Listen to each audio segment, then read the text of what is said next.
All right, today I'm just jumping on with a quick little reminder, and that is that you are not responsible for people. You are not responsible for anyone else. I mean, let's put a little caveat. If you are a parent, you are responsible for your children. But in general, we're speaking adult to adult, woman to woman here.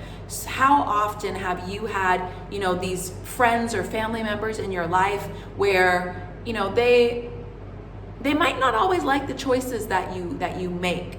And a lot of the time, these choices that they don't like are boundaries that you are trying to place as a, evolved woman doing the inner work.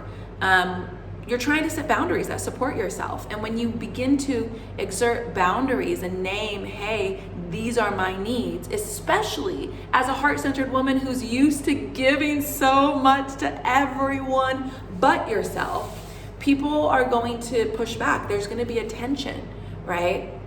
And so it's really important just to remember that as you are setting these boundaries, you're going to feel a tension that might start to trigger some voices in your head where it leaves you feeling like, oh, maybe I'm being too mean. And not only voices in your head, but the other person might say, oh, you're mean, you've changed, you're more rigid.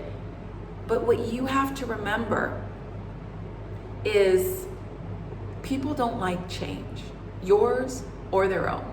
And so when you begin to change, especially when you were first operating, catering to them and putting their feelings first, and now you're putting your own, they're gonna see that as direct conflict, and that's gonna trigger their own insecurities, right? And so if they start to play the victim, remember something. I don't know if you're familiar with, Cartman's drama triangle, but basically there are 3 core roles that we can play when we're on the drama triangle. It's villain, victim, and hero. And so if you're interacting with anyone in your life and you notice they're always the victim, they always play that role, then remember that it means in their eyes, if they keep saying, oh, woe is me, then the way they look at you is you are either a villain or a hero, right? And so chances are, if you've always been supporting them, helping them, catering to them, you're the hero in their head. And if you start putting boundaries that aren't supporting their needs being met when they want them, how they want them, then there's only one other option for you to play. They have the victim. You were the hero, but now you're not supportive, which means now you're the villain. And so do not be surprised if they start pushing these messages on you. And then you yourself have to be aware of, well, are you? So they might be playing that game. They might see themselves as the victim. They might start naming you as this villain. Oh, you're being mean. You're not being considerate. Do you buy into that? And say, oh my gosh, yeah, I am the villain. Oh my gosh, oh, I'm so mean, right? And then you end up letting them be the victim. You are also on the triangle if you do that. The key to remember is that anytime you hear somebody talk about framing people in this way or framing themselves in this way, anytime that you yourself have bought into that framing, it means you're on the triangle. Here's the thing about the triangle is not reality. Nobody is just one thing. So anytime you hear that or sense it, know it is false. And if you can remember that it's false, you can instantly call it out. And then you have to ask yourself, well, what's the truth here? What is the truth? And that's where you go back to, what am I doing? I'm setting boundaries. And I'm setting a boundary that might feel different, but it's here to support me. And so what you can do, because we are not responsible to or for people and their reactions and their emotions, but we are responsible to people.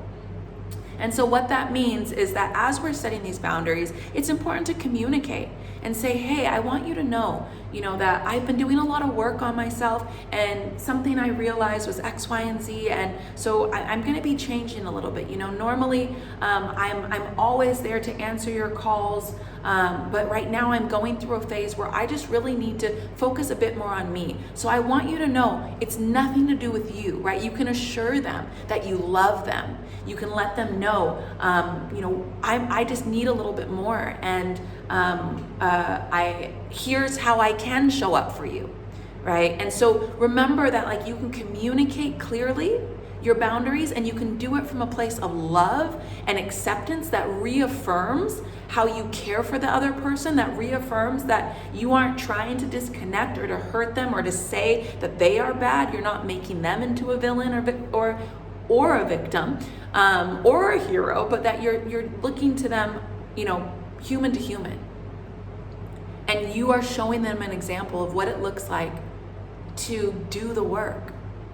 And if they get salty and are like, oh no, I can't believe that. Like, I asked you to call me immediately and you didn't. And now my life's ruined because I had this big thing, and you should have picked up. That's when you release it and you say, hold up.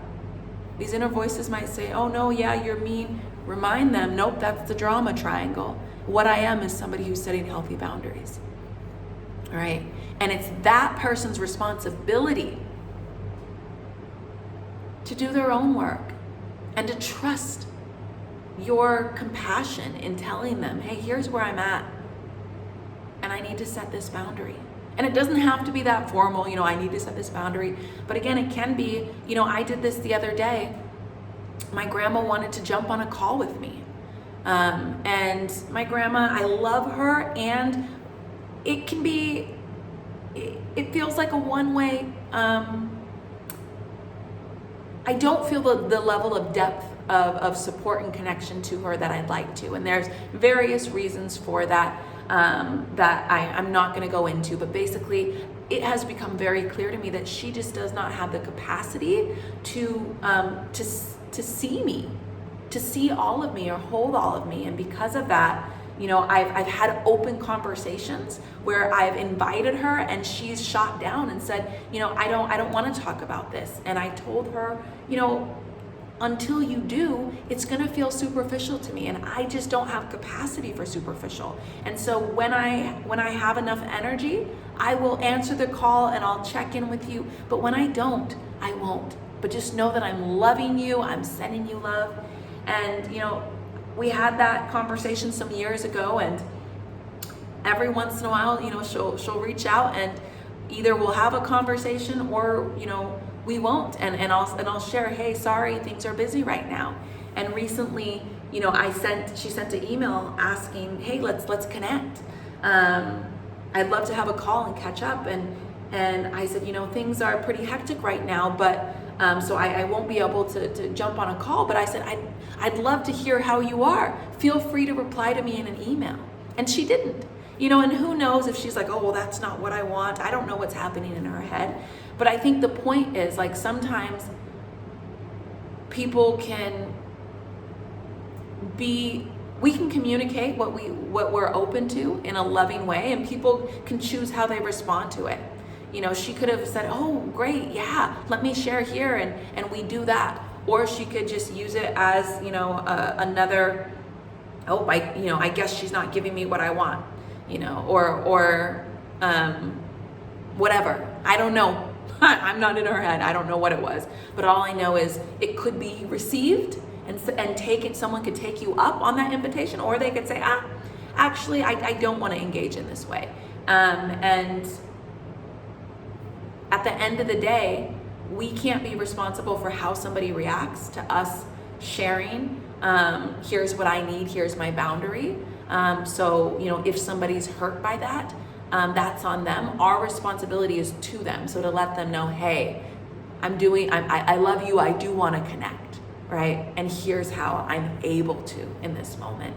And so I was just talking about this with a friend who is struggling with a similar, situation where she's like, I don't know how to show up to this person who I love and care about, who's been in my life since high school, but it's just a one-way relationship. It's draining, and I don't have capacity for it. And so that's where I shared, this example with somebody else that I love, and care about, and who I don't always have capacity for because it doesn't feel, like I can be held by them too. And again, it's never about blaming someone. It's never about making somebody better or lesser. No, it's just about recognizing that we're on different journeys, that we're all different people, and that we all have different capacities. And so much of relationships, I think, and healing come down to really accepting people exactly as they are and just loving them unconditionally. And then being an example, right? And so how are you an example of somebody who prioritizes yourself and your own needs first, putting on that oxygen mask, but doing it in a way that sends love and respect and intentionality to others? And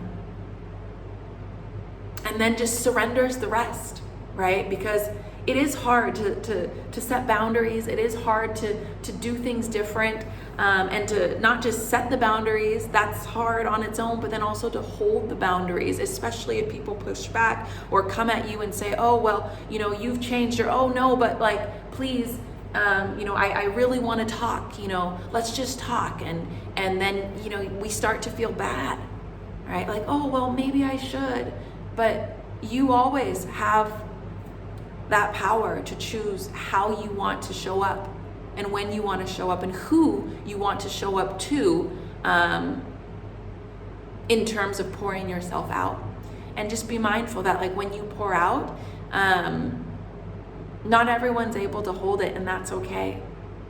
And so just be mindful of who you give access to those deeper parts of yourself. Because you don't have to give yourself to everyone in that way.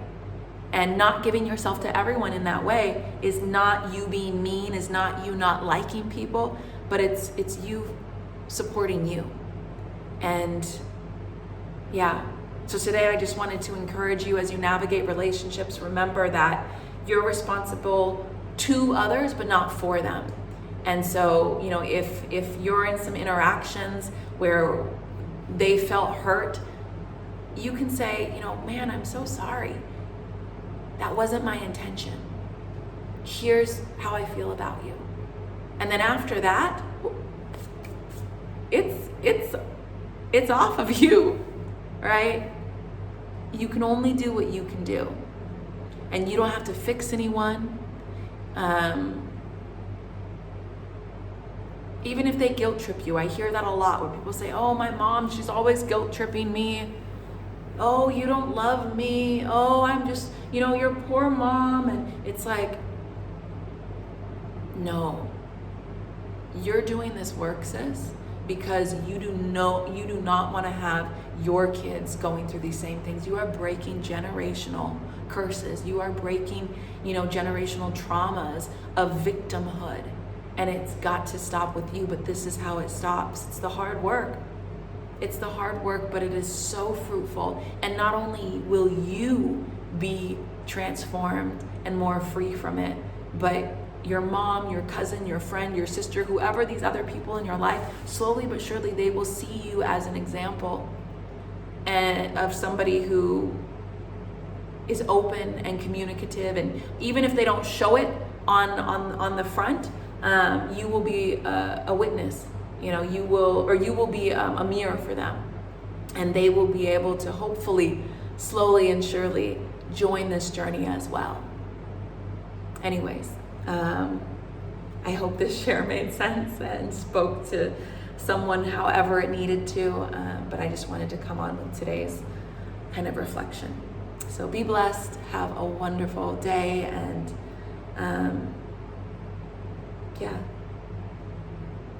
just know that you're not alone in this work, and that I know it's hard and complicated or complex, I guess. But also this is why we do it together.